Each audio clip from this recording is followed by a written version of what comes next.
let's talk a bit about the actors that portrayed Larry, Daryl, and Daryl.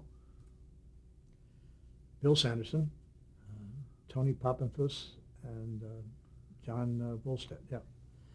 Um, Bill Sanderson had quite a career playing heavies. I'm trying to remember some of his credits, but I mean he played quite a few sinister roles. Tony and John, they just answered the call. I wasn't even involved in it. I mean, they were a fait accompli when I met them, and again doing this show in front of a live audience, and they told us, and right after the show, let's get another script and work. But they were just conceived of as they're just as a one-time shot. And we had that one kid who was very good too. That he went on to another show. He was a Mortician's. We tried to get the Mortician's. One night, tried to get the Mortician's kid to come and take the body away, and he wouldn't. And I remember one line he said, "So you're like the Addams Family?" Right. Did it ever occur to anybody at some point, maybe we should do an episode where the Daryls speak? They spoke in the final episode. But up until that point? No, we wanted to maintain that. We were holding that out. Well, up until that time, there was still a possibility of a ninth year, and then things became somewhat disjointed at MTM. The English bought it. Artie was out, and it wasn't the same lot that So we still wanted to. CBS wanted another year, and then we finally agreed. Okay, why don't we end this one, and I'll come back in 2 years. Let's talk about some specific episodes. The very first episode, where you and your wife have moved from New York and have purchased the inn. Wonderful piece of writing. That was the pilot.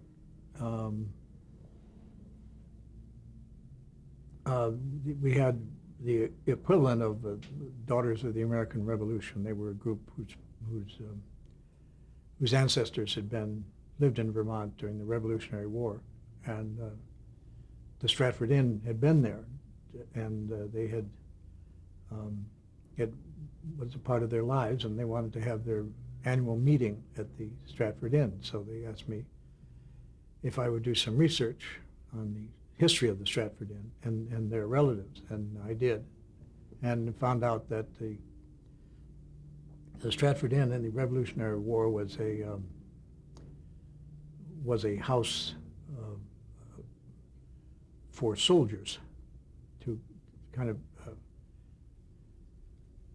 unstress them of the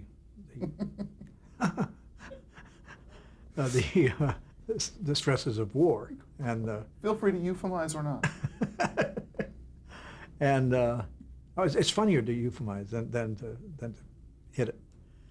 And now I have to break the news to these ladies that I said, and I remember one line was, "You are not so much the daughters of the American Revolution as you are the daughters of a 3-day pass." And that kind of set the tone for the. How much of the fish out of water dynamic going into it were you thinking that you would play on? I'm not sure I understand.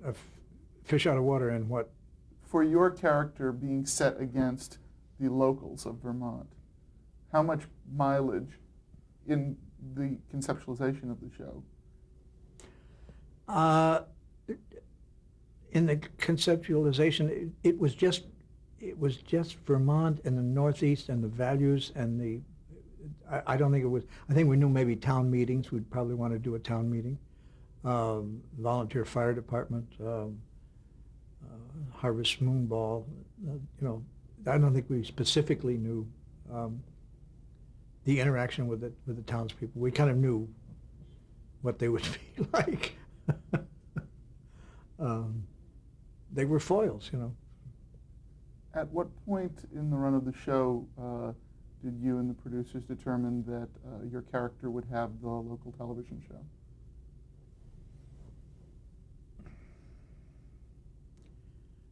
I think that was probably in the third year, maybe the second. I'm not sure. We knew that the miscasting wasn't working, and so we knew we were going to have to fill a void. I would think the third year, but I'm not sure. It could have been the second. That to just open it up and. No, it would have been the third because it would have been Peter. Peter, Mm-hmm. His introduction to the show, and that was the role he played, and his insincerity and vapidness. Talk a bit about the episode where you went to New York to interview Stella Stevens. Yeah, that was a.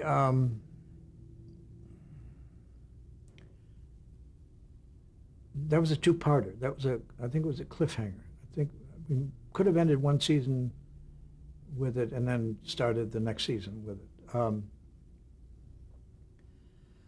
What actually happened was there was a different actress, and she lived in Europe, and we shot the scene with her, and then, as I remember this, then we were going to do the second part, and she wasn't available. But she had neglected to tell her agent that she had taken this part. So she had not paid him commission. So she was somewhat reticent about coming back from Europe. That's my recollection. I could be mistaken. I may have two stories confused, but that's my recollection of it. Now, one episode I remember is when Peter Scolari and Julia Duffy were having a baby. It was sort of a star-studded sweeps episode, as I recall. Do you remember this episode? I know. I'm trying to remember. Who do we have? Patrick Duffy and Gene Smith. It was all the CBS stars. Yeah, it was. Talk about how that episode came about. Any recollections you have about that one?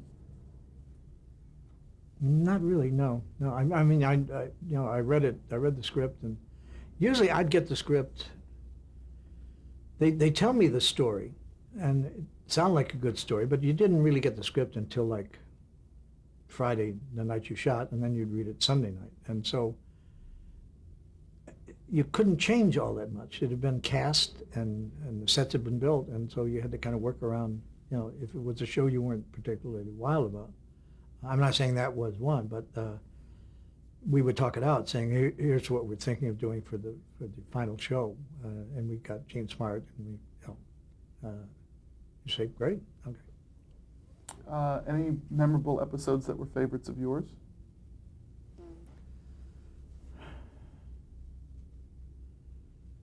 I had a lot of them.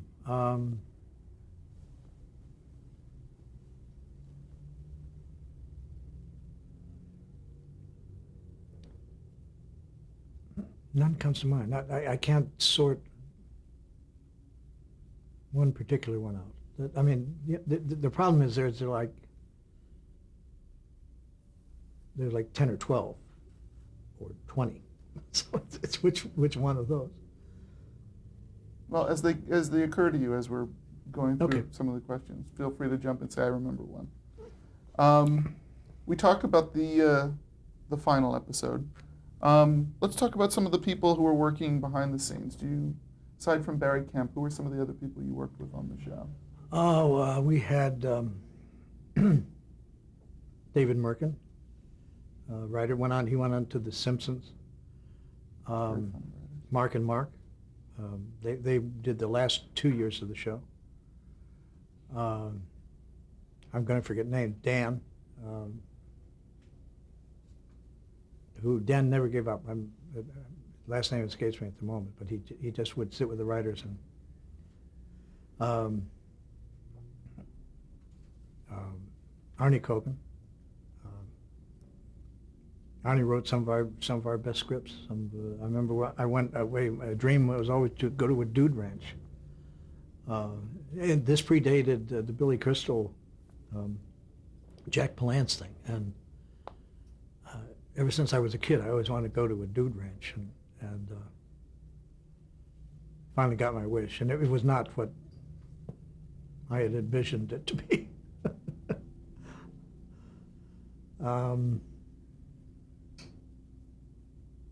That's unfair because I'm forgetting some of the writers, and it's not fair to them. Some of the directors.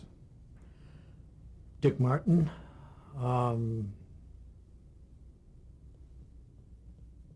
So many. John Paquin. I don't know if Will McKenzie did any. No, he did Newhart's. Jim Burrows did a lot of Bob Newhart shows.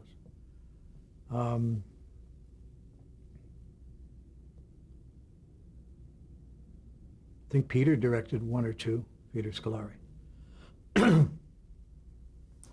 Talk about some of the most memorable guest stars that you had on the show. We had Johnny Carson. Talk about having Carson. That was really unprecedented for him. It was, yeah. We obviously arranged it so that he could. It just meant him driving, like, take him maybe an hour or 2 hours out of his. I think he'd done the show, and then he drove over after the show, and we were in front of a live audience, and he just walked in. Turned out he and Larry and Daryl and the Darrells were close somehow. They'd gone to school together or something. That was the other thing about the Darrells, was they would all of a sudden come up with this. They're a year at Princeton, and you go, what? You went to Princeton? Oh yeah. Jose Ferrer. Oh, Jose was marvelous. He played Stephanie's father.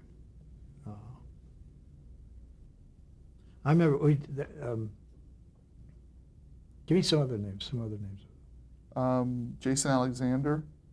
Yeah, Jason was.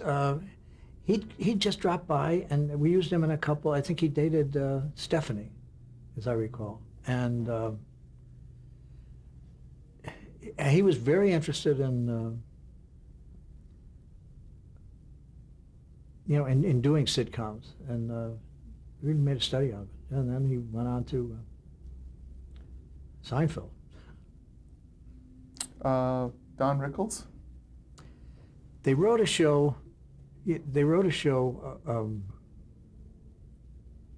Where. He was kind of down on his luck. He had a talk show in New York, and he was trying to revive his career, and so he did this talk show in Vermont and made me out to be a fool. Which was the purpose of his being there. How did you enjoy working with him in that episode?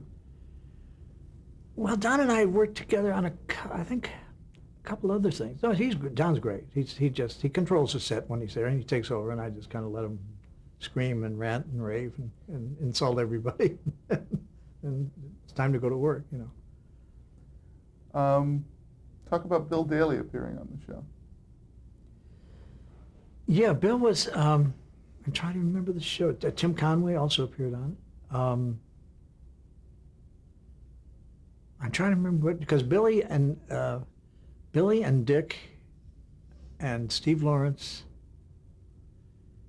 they came on, and Bob. I think Tom did every show I've ever done except for George and Leo, I believe. I'm trying to remember what Bill played on. That was like old home week. I mean, that was like we just kind of traded stories. Were you ever the instigator for bringing on old friends or cohorts? Yeah. Jack Riley was my suggestion. Rickles was, they actually came to me and said, "Do you think you can get Rickles to do the show?" Ed McMahon did the show. Yeah, they would ask me to. Would I make a phone call and but I always left them an out, you know, because I hated being done to me, and um, you know, I didn't want them to feel that because we knew each other that they were obligated to. So there was always an out. Now, we mentioned Johnny Carson. Let's take a minute just to talk about your personal or professional relationship with Johnny Carson. When was the first time you met him? I met John, actually, I have a picture of it in my office. I think I was in New York doing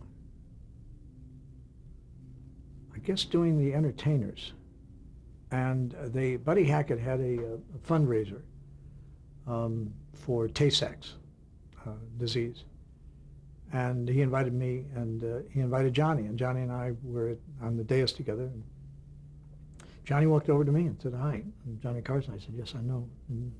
And then we were friends ever since. Then when he was in New York, but he'd come out here, we'd go out after the show and raise a few. When was the first time you guest hosted on The Tonight Show? Well, they were still in New York.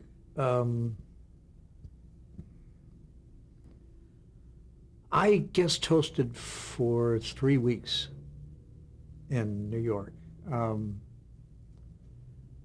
It's the toughest job I ever had. I was, again, a limp dish rag by the time it was over. I was just exhausted. It is so demanding. You get through with one show and you go back to your hotel room and you buy 5 papers and try to figure out what the monologue's going to be about tomorrow. And of course, I always say it's the writers. When Johnny isn't there, they finish their plays. You know, they give you 3 bad jokes and then they go in the room and finish the play that they never got a chance to finish while Johnny was there. So you would write all your own monologue material pretty much? Pretty much. They give me ideas, but yeah, pretty much, yeah. Did you try and do the same type of monologues he would do, which is a lot of topical material, or would you do a typical Newhart I try to do monologue? My own, yeah. I didn't want to be a carbon copy of Johnny, and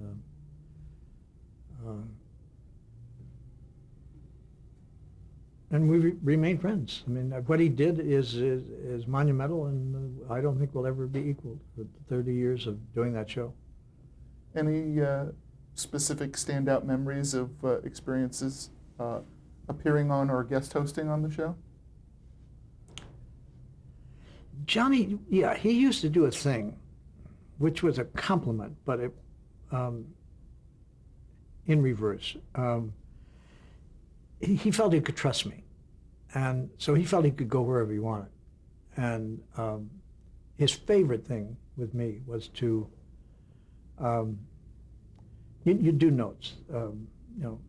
First note is Bob just got back from Japan, has some funny stories about a geisha house, and about he's on his way to so-and-so, and he's going to be Grand Marshal of the Rose Bowl.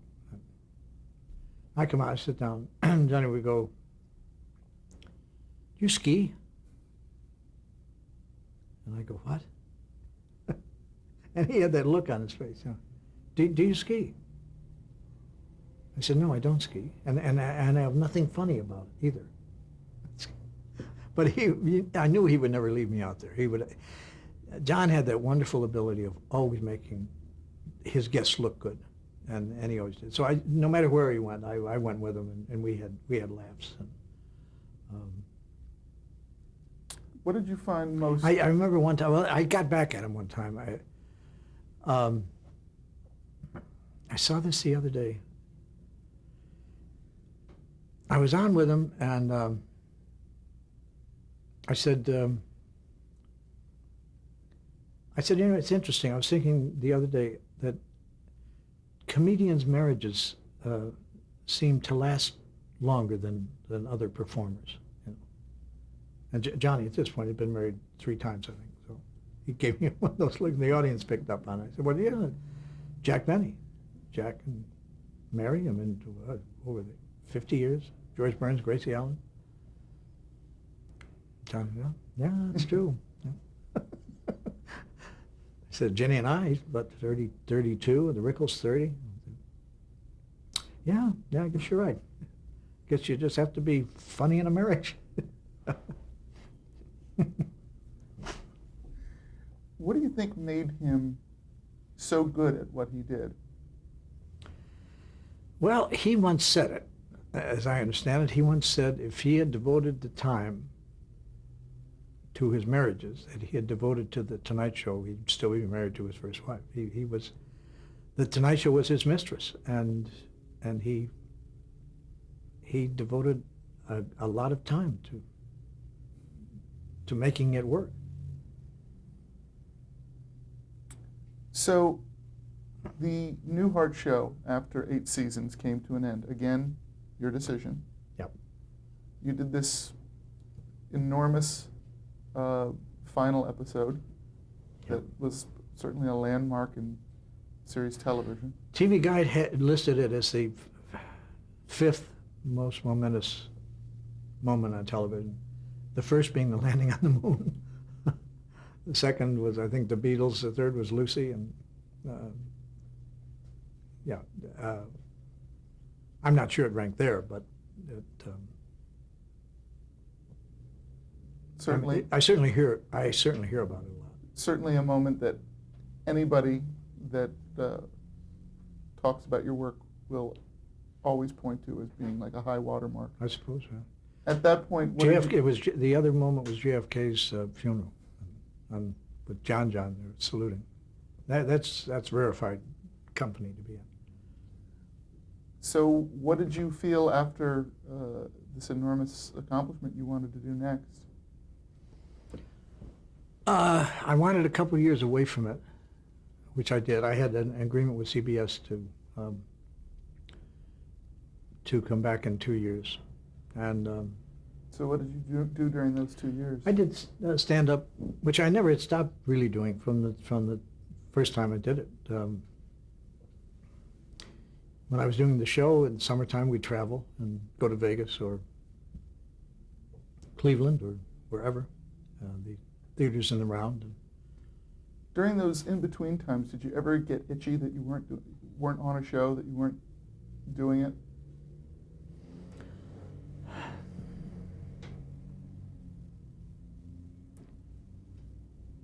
I don't think so, no. Or do you just need the time to recover from the marathon I need that the is a time to series? recharge, and the premise, it's got to be the premise of, will it work? Is it a good premise? How, after having these really 3 very successful television series, the 2 situation comedies, how daunting is it to contemplate, all right, how do I top that? What am I going to do that's going to touch that body of work? Well, the last 2 that didn't work were somewhat painful, yes. But is it Somewhat even off-putting. Do you really want to go through that again? Do you really want to every Tuesday see where you are in the ratings and why you're down 1/10 of a point or up 1/10 of a point? What's opposite you next week? And physically it's not a tough job, but emotionally it's very tough. So after you've done 8 years of a show, you need some time to just not look up the numbers. Before we wrap up, I actually wanted to talk a bit more about Mary Fran, who passed away just a couple of years ago. Any thoughts about her personally, professionally? She was very professional. I mean, Mary was very professional, knew her lines. I always felt not really given the credit for what she did because of kind of living in Susie's shadow. But she handled it very well, I must say. All right, I think we should probably stop here so we don't start another section. Great. Okay. And we will pick this up at another date, and we'll get the rest of the television work. Terrific. Thank you, sir. Thank you. Thank you, Dan. Fantastic.